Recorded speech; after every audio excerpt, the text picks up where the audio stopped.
ତ୍ରିମ୍ ତ୍ରିମ୍ ତ୍ରିମ୍ ଏହି ତିନୋଟି ଶବ୍ଦକୁ 3 ଥର ପଢ଼ିକି ପରିସ୍ରା କରିଦିଅନ୍ତୁ। ଗ୍ୟାରେଣ୍ଟି ଦେଉଛି ସେ ନାରୀ ରାତିଦିନ ଘରକୁ ଡାକିବ, ଯାହା ଚାହିଁବେ ତାହା କରିବ। ପଡ଼ିଶା ଘର ସୁନ୍ଦରୀ ଭାଉଜ ହାତ ଧରି ରୁମ୍କୁ ଡାକିବ, ଯାହା ଚାହିଁବେ ତାହା କରିବ। କେବଳ ଆପଣଙ୍କୁ ତ୍ରିମ୍ ତ୍ରିମ୍ ତ୍ରିମ୍ ଏହି ତିନୋଟି ଶବ୍ଦକୁ 3 ଥର ପଢ଼ି ପରିସ୍ରା କରିବାର ଅଛି। ତାପରେ ଦେଖିବେ ଚମତ୍କାର। ହଁ ଫ୍ରେଣ୍ଡସ୍, ଯଦି ଆପଣ କେଉଁ ଝିଅକୁ ମନେ ମନେ ଭଲ ପାଉଛନ୍ତି କିନ୍ତୁ ଯେତେ ଚେଷ୍ଟା କଲେ ମଧ୍ୟ ତାକୁ ପଟେଇ ପାରୁନାହାନ୍ତି, ତାକୁ ନିଜର ମନ କଥା କହିବାକୁ ଡରୁଛନ୍ତି, ଆଉ ଆପଣ ଚାହୁଁଛନ୍ତି କି ସେ ଝିଅ ନିଜେ ଆସି ଆପଣଙ୍କୁ ଭଲ ପାଉଛି ବୋଲି କହୁ, ତେବେ ତ୍ରିମ୍ ତ୍ରିମ୍ ତ୍ରିମ୍ ଏହି ତିନୋଟି ଶବ୍ଦକୁ 3 ଥର ପଢ଼ିକି ପରିସ୍ରା କରିଦିଅନ୍ତୁ। ଗ୍ୟାରେଣ୍ଟି ଦେଉଛି ଯେଉଁ ଝିଅ ଆପଣଙ୍କୁ ଭାव ଦେଉନଥିଲା, ଇଗ୍ନୋର କରୁଥିଲା, ସିଏ ନିଜେ ଆସିବ ଆପଣଙ୍କ ସହିତ କଥା ହେବ, ଆପଣଙ୍କୁ ଭଲ ପାଉଛି ବୋଲି କହିବ। ଯେଉଁ ପଡ଼ିଶା ଘର ଭାଉଜର ସୁନ୍ଦରତାକୁ ଦେଖି ଆପଣ ତା ଆଡ଼କୁ ଆକର୍ଷିତ ହେଉଛନ୍ତି, ସିଏ ଆପେ ଆପେ ପଟିଯିବ, ହାତ ଧରି ରୁମ୍କୁ ଡାକିବ, ଯାହା ଚାହିଁବେ ତାହା କରିବ, କୌଣସି ପ୍ରକାର ବାଧା ଦେବ ନାହିଁ। ଏହି ବଶୀକରଣ ଦୁନିଆର ସବୁଠାରୁ ସହଜ କିନ୍ତୁ ମହାଶକ୍ତିଶାଳୀ ବଶୀକରଣ। ଏହାର କୌଣସି ପ୍ରକାର କାଟ ନାହିଁ। ତେଣୁ ମୋର ଆପଣମାନଙ୍କୁ ଅନୁରୋଧ କି ମନରେ କୌଣସି ଖରାପ ଉଦ୍ଦେଶ୍ୟ କିମ୍ବା କୌଣସି ଖରାପ କାମ ପାଇଁ ଆପଣ ଏହି ବଶୀକରଣକୁ ପ୍ରୟୋଗ କରିବେନି। କାହିଁକି ନା ମାତ୍ର ଥରେ ଯେଉଁ ଝିଅ ବା ନାରୀ ଉପରେ ଆପଣ ଏହି ବଶୀକରଣକୁ ପ୍ରୟୋଗ କରିଦେବେ, ସିଏ ସେହି ସମୟଠାରୁ ଆପଣଙ୍କ ଆଡ଼କୁ ଆକର୍ଷିତ ହେବାକୁ ଲାଗିବ, ପାଗଳି ପରି ଆପଣଙ୍କୁ ଭଲ ପାଇବାକୁ ଲାଗିବ, ଆପଣଙ୍କୁ ନ ଦେଖି ରହିପାରିବନି। କେବଳ ଆପଣଙ୍କୁ ତ୍ରିମ୍ ତ୍ରିମ୍ ତ୍ରିମ୍ ଏହି ତିନୋଟି ଶବ୍ଦକୁ 3 ଥର ପଢ଼ିକି ପରିସ୍ରା କରିବାର ଅଛି। ତାପରେ ଦେଖିବେ ଚମତ୍କାର। ନମସ୍କାର ଫ୍ରେଣ୍ଡସ୍, ଓଡ଼ିଆ ଫଣ୍ଡା ଚ୍ୟାନେଲକୁ ଆପଣମାନଙ୍କୁ ସ୍ୱାଗତ। ଯଦି ଆପଣ ଝିଅ ପଟେଇବାକୁ ଚାହୁଁଛନ୍ତି, ପଡ଼ିଶା ଘର ଭାଉଜକୁ ପଟେଇବାକୁ ଚାହୁଁଛନ୍ତି, ତାଠାରୁ ନିଜର ମନ ମୁତାବକ କାମ ହାସଲ କରିବାକୁ ଚାହୁଁଛନ୍ତି, ତେବେ ଆଜିର ଏହି ଭିଡ଼ିଓଟିକୁ ପୁରା ଧ୍ୟାନ ସହିତ ଶେଷ ପର୍ଯ୍ୟନ୍ତ ଦେଖିବେ। କାରଣ ଆଜିର ଏହି ଭିଡ଼ିଓଟିରେ ମୁଁ ଆପଣଙ୍କୁ ଶିଖେଇବି ନାରୀ ମୋହିନୀ ବଶୀକରଣ ବିଦ୍ୟା। ଏହି ବଶୀକରଣ କରିବା ପାଇଁ ଆପଣଙ୍କୁ ବେଶୀ କିଛି କରିବାକୁ ପଡ଼ିବନି କିମ୍ବା କୌଣସି ପ୍ରକାର ମନ୍ତ୍ରତନ୍ତ୍ର କରିବାକୁ ପଡ଼ିବନି କିମ୍ବା କିଛି ବି ପଇସା ଖର୍ଚ୍ଚ କରିବାକୁ ପଡ଼ିବନି। କେବଳ ମୁଁ ଆପଣଙ୍କୁ 3ଟି ଶବ୍ଦ କହିବି, ଆପଣ ସେଇ 3ଟି ଶବ୍ଦକୁ 3 ଥର ପଢ଼ିକି ପରିସ୍ରା କରିଦେବେ।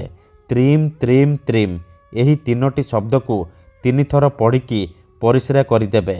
ଏହି ବଶୀକରଣ ଏତେ ଶକ୍ତିଶାଳୀ କି ଏହାର ପ୍ରୟୋଗରେ ଆପଣ ବର୍ଷ ବର୍ଷ ଧରି ଭାଙ୍ଗି ଯାଇଥିବା ପୁରୁଣା ପ୍ରେମକୁ ଫେରାଇ ଆଣିପାରିବେ। ଶାଶୁ, ନଣନ୍ଦ, ଦିଅର, ଭାଉଜ କାହାକୁ ବି ନିଜ ବଶରେ କରି ତାଠାରୁ ନିଜର ମନ ମୁତାବକ କାମ ହାସଲ କରିପାରିବେ। କିମ୍ବା ଯଦି ଆପଣ କେଉଁ ଝିଅକୁ ବହୁତ ଦିନ ହେଲା ଭଲ ପାଉଛନ୍ତି, ହେଲେ ସିଏ ଆପଣଙ୍କୁ ଭଲ ପାଉନି, ଆଉ ଆପଣ ତା ପଛରେ ଗୋଡ଼େଇ ଗୋଡ଼େଇ ନିଜର ସବୁ ସମୟ ସାରି ସାରିଲେଣି, କିନ୍ତୁ ସେ ଝିଅକୁ ପଟେଇ ପାରୁନାହାନ୍ତି, ତେବେ କେବଳ ଗୋଟିଏ ଥର ମୋ କଥା ମାନି ତ୍ରିମ୍ ତ୍ରିମ୍ ତ୍ରିମ୍ 3 ଥର କହି ପରିସ୍ରା କରିଦିଅନ୍ତୁ। ଗ୍ୟାରେଣ୍ଟି ଦେଉଛି ସେ ଝିଅ ନିଜେ ଆସିବ, ଆପଣଙ୍କ ସହିତ କଥା ହେବ, ଆପଣଙ୍କୁ ଭଲ ପାଉଛି ବୋଲି କହିବ। ତେବେ ଏହି ବଶୀକରଣ କରିବା ସବୁଠାରୁ ସହଜ। ଏହାକୁ ଆପଣ କିପରି କରିବେ, କେମିତି କରିବେ, ଏହାର ପ୍ରୟୋଗ ବିଧି କ'ଣ, ମୁଁ ଆପଣଙ୍କୁ ଶିଖେଇବି। ସମ୍ପୂର୍ଣ୍ଣ ପ୍ରୟୋଗ ବିଧି ଠିକ୍ ଭାବରେ ଶିଖେଇବି। ଜାଣିବା ପାଇଁ ମୋର ଆପଣମାନଙ୍କୁ ଅନୁରୋଧ କି ଆପଣ ଭିଡ଼ିଓଟିକୁ ମୂଳରୁ ଶେଷ ପର୍ଯ୍ୟନ୍ତ ପୁରା ଧ୍ୟାନ ସହିତ ଦେଖିବେ। ବିଧିଟି ଜାଣିବା ପୂର୍ବରୁ ଯଦି ଆପଣ ଆମ ଚ୍ୟାନେଲକୁ ନୂଆ ଆସିଛନ୍ତି, ତେବେ ଦୟାକରି ଚ୍ୟାନେଲକୁ ସବସ୍କ୍ରାଇବ୍ କରି ପାଖରେ ଥିବା ବେଲ୍ ଆଇକନ୍କୁ ମଧ୍ୟ ଦବାଇ ଦିଅନ୍ତୁ, ଯାହାଦ୍ୱାରା ଆମେ ଯେଉଁ ବି ଭିଡ଼ିଓ ଅପଲୋଡ଼ କରିବୁ ସର୍ବପ୍ରଥମେ ଆପଣ ଦେଖିପାରିବେ ଆଉ ତାହାର ଲାଭ ପାଇପାରିବେ। ମନେ ରଖନ୍ତୁ, ବିଧିଟି ଜାଣିବା ପୂର୍ବରୁ ଆଉ ଗୋଟିଏ ଛୋଟିଆ କଥା ମନେ ରଖନ୍ତୁ। ମନ୍ତ୍ର, ତନ୍ତ୍ର, ଯନ୍ତ୍ର, ବଶୀକରଣ ଇଏ ଏମିତି ସେମିତି କାମ କରେନି। ମନରେ ସମ୍ପୂର୍ଣ୍ଣ ବିଶ୍ୱାସ, ନିଷ୍ଠା ଆଉ ଏକାଗ୍ରତାର ସହିତ ଆପଣଙ୍କୁ ଏହି ବଶୀକରଣ କରିବାକୁ ପଡ଼ିବ। ତେବେ ଯାଇ ମୁଁ ଆପଣଙ୍କୁ ଗ୍ୟାରେଣ୍ଟି ଦେଉଛି ଆପଣ 100ରୁ 100% ସଫଳ ହେବେ। ମୁଁ ଆପଣଙ୍କୁ ଯେମିତି ଶିଖେଇବି ଆପଣଙ୍କୁ ଠିକ୍ ସେହିପରି କରିବାକୁ ପଡ଼ିବ। କିଛି ବି ଭୁଲ ଭାଲ କରିବେନି, ନହେଲେ ଆପଣଙ୍କର ବଶୀକରଣ କାମ କରିବନି। ପରେ ଆପଣ କମେଣ୍ଟ କରିବେ ଗୁରୁଜୀ ଆପଣଙ୍କର ବଶୀକରଣ କାମ କରୁନି। ତେଣୁ ମୋର ଆପଣମାନଙ୍କୁ ଅନୁରୋଧ କି ଆପଣ ଭିଡ଼ିଓଟିକୁ ପୁରା ଧ୍ୟାନ ସହିତ ଦେଖନ୍ତୁ, ପ୍ରୟୋଗ ବିଧିକୁ ଠିକ୍ ଭାବରେ ବୁଝନ୍ତୁ, ତାପରେ ଆପଣ ବଶୀକରଣ କରିବା ପାଇଁ ଯିବେ। ଠିକ୍ ଅଛି।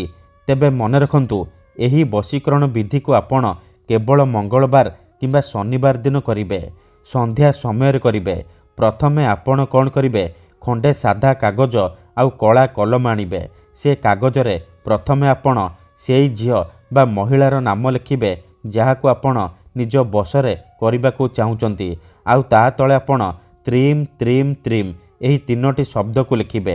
ଲେଖିସାରିବା ପରେ ସେ କାଗଜକୁ ନେଇକି କୌଣସି ଏକ ସୁନସାନ ଜାଗାକୁ ଯିବେ, ଯେଉଁଠାରେ ଆପଣଙ୍କୁ କେହି ଦେଖିବେନି କିମ୍ବା ଅଧାରୁ ଡାକିବେନି। ତାପରେ ସେ କାଗଜକୁ ତଳେ ମାଟି ଉପରେ ରଖିଦେବେ ଆଉ ଆଖି ବନ୍ଦ କରିକି ସେଇ ଝିଅ ବା ମହିଳାକୁ ମନେ ମନେ ଭାବିବେ। ତାର ମୁହଁକୁ ନିଜ ମନରେ ଭାବିବେ। ଭାବି ସାରିବା ପରେ ଆପଣ ସେ କାଗଜ ଉପରେ ପରିସ୍ରା କରିବେ। ପରିସ୍ରା କରିବା ସମୟରେ ଆପଣ ତ୍ରିମ୍ ତ୍ରିମ୍ ତ୍ରିମ୍ ତ୍ରିମ୍ ତ୍ରିମ୍ ତ୍ରିମ୍ ତ୍ରିମ୍ ତ୍ରିମ୍ ତ୍ରିମ୍ ଏହିପରି ଏହି 3ଟି ଶବ୍ଦକୁ 3 ଥର ପଢ଼ିଦେବେ। ତାପରେ 5 ଥର ସେଇ ଝିଅ ବା ମହିଳାର ନାମ କହିବେ ଯାହାକୁ ଆପଣ ପଟେଇବାକୁ ଚାହୁଁଛନ୍ତି। ଏତିକି କରିସାରିବା ପରେ ଆପଣ ଚୁପଚାପ ନିଜ ଘରକୁ ଫେରି ଆସିବେ। ଗ୍ୟାରେଣ୍ଟି ଦେଉଛି 2ରୁ 3 ଘଣ୍ଟା ଭିତରେ ପ୍ରଭାବ ପଡ଼ିବା ଆରମ୍ଭ ହୋଇଯିବ। ସେ ଝିଅ ହେଉ ବା ପଡ଼ିଶା ଘର ଭାଉଜ ଆପଣଙ୍କ ଆଡ଼କୁ ଆକର୍ଷିତ ହେବାକୁ ଲାଗିବ। ଧନ୍ୟବାଦ।